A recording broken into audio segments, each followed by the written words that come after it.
दोस्तों फाइनली आज की इस वीडियो में हम लोग बात करने वाले मार्केट के ऊपर। आज इंडियन मार्केट में काफ़ी बड़ा क्रैश देखने को मिल रहा है, जिस वजह से हम लोगों का जो पोर्टफोलियो है पूरी तरह रेड देखने को भी मिल रहा है। निफ्टी 50 के अंदर लगभग 254 पॉइंटों की अगर हम परसेंटेज की बात करें तो 1.43% की गिरावट। वहीं अगर हम बैंक निफ्टी की बात करें तो लगभग 666 पॉइंटों की और सेंसेक्स की बात करें तो 800 पॉइंटों की गिरावट। आखिर इतनी बड़ी गिरावट के पीछे रीजन क्या है?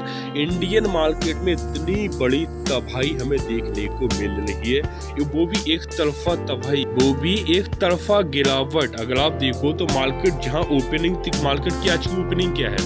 आज की मार्केट की ओपनिंग है 17,755 और हाई लगा दिए 17,772। यानी ओपनिंग के बाद कहीं ना कहीं मार्केट में तबाही आती चली गई। सेलिंग के बाद सेलिंग देखने को मिली और मार्केट 17,568 पर आ पहुंचा, यानी काफी बड़ी गिरावट।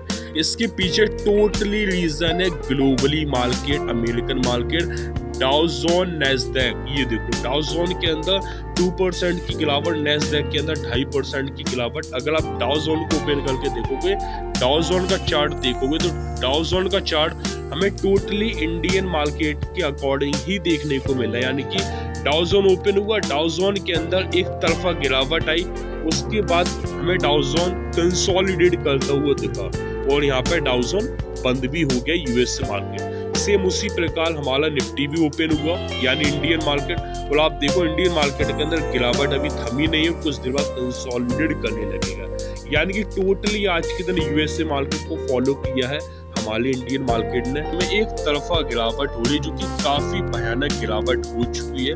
तो अभी और कितनी गिरावट होगी, क्योंकि जो भी सपोर्ट थे मेरे अकॉर्डिंग तो सारे सपोर्ट ही टूटे हैं। एक तरफा गिरावट जो हुई है, एक तरफा गिरावट के बाद जब 17,800 का लेवल टूटा, 17,800 का लेवल टूटा, वहीं से कहीं ना कहीं बड़ी फॉलिंग देखने को मिली। फिर जब यूएसए मार्केट इतने वीक ओपन हुए और वीक यहाँ बंद हुए, तो कहीं ना कहीं इंडियन मार्केट को क्रैश तो होना ही था। अभी सपोर्ट क्या बनाएगा? अब तो वही यही है जो कहीं ना कहीं 500 का लेवल होगा। 17,500 का मुझे लगता है कि ये इम्पोर्टेंट के तौर पे काम करेगा। ठीक है सर, ये इम्पोर्टेंट भी करेगा ये वाला। ठीक है सर, ये वाला जो लेवल है 17,500 का, 17,500 का काफी इम्पोर्टेंट सपोर्ट है। इसको इतने आसानी से ब्रेक नहीं होगा। अगर ये टूटेगा तो 300 का लेवल देखने को मिलेगा। हालांकि ऊपरी लेवल पे जो भी लेवल्स थे अभी तक टूट चुके हैं। 17,500 का कहीं ना कहीं एक रिकवरी आपको देखने को मिल सकती है। 17,500 का काफी इम्पोर्टेंट सपोर्ट है, क्योंकि उससे पहले वाले सारे सपोर्ट ऑलरेडी टूट चुके हैं। ठीक है सर, 17,500 का, उसके बाद कहीं ना कहीं फिर आप समझ लो 17,350, 17,500 का सपोर्ट है। अगर ये टूटा तो 17,350 का लेवल। फिलहाल 17,500 का लेवल इतना आसान नहीं होगा टूटना, क्योंकि ऑलरेडी काफी बड़ी गिरावट हो चुकी है। तो ऐसे में क्या अपनी पोजीशंस को बेच दे, यानी कि जो आपका पोर्टफोलियो रेड है बेच दे? नहीं दोस्त, ये जो गिरावट है ना, इस गिरावट में होता है क्या, जो बेहतरीन स्टॉक्स होते हैं वो भी कहीं ना कहीं 2%, 5%, 10% क्रैश हो जाते हैं। कुछ बेहतरीन स्टॉक तो 2-3% क्रैश ही होंगे, और यहाँ पे स्मॉल कैप और मिड कैप कहीं ना कहीं 5%, 10% तक क्रैश हो जाते हैं। तो वहां पर जिस स्टॉक में आप निवेश करना चाहते थे, तो कहीं ना कहीं इस टाइम आपको निवेश का मौका मिल रहा है। कुछ बेहतरीन स्टॉकों में आप निवेश कर सकते हो जो आपके फेवरेट है। अगर आपको लगता है एशियन पेंट हो गया, एशियन पेंट में अगर आपको निवेश करना है तो ये निवेश का मौका है। अडानी पोर्ट के अंदर कुछ समय से लोग फोकस करना चाहते थे, अंबुजा सीमेंट के अंदर, और HDFC लेना है या TCS लेना है, इन्फोसिस लेना है, कोई भी शेयर लेना है जो आपको लगता है कि वाकई में बेहतर है फंडामेंटली।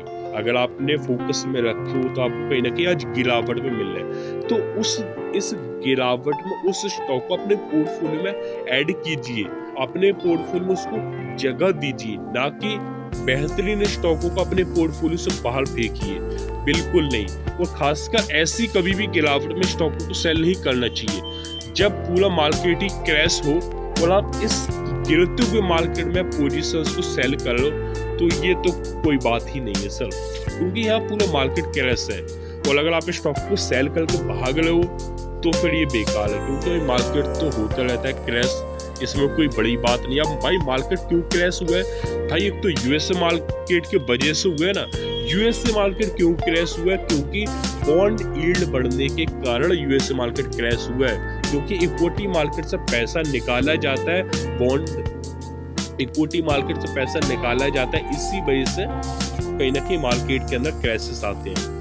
ठीक है, और कोई सवाल हो तो आप मुझे कमेंट कर लेना। फिर मिलते हैं अगली किसी